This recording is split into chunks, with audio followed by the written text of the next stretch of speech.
So in this video we're gonna basically just do the like controller routes, and we can just go in and say like controller routes, and then we can go in and say route get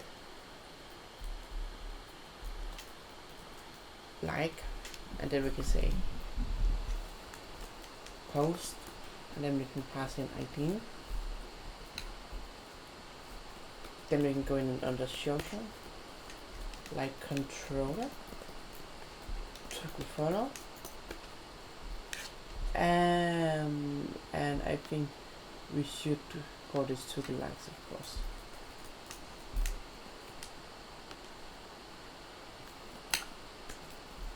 Then we can go in on that like this, and then get like post all, and then get likes here. And that will actually be all for this video. So in the next video we're gonna create the two functions in here, and then after that we can test this, and then finally we are gonna go on to the front end. So I'll see you in the next video.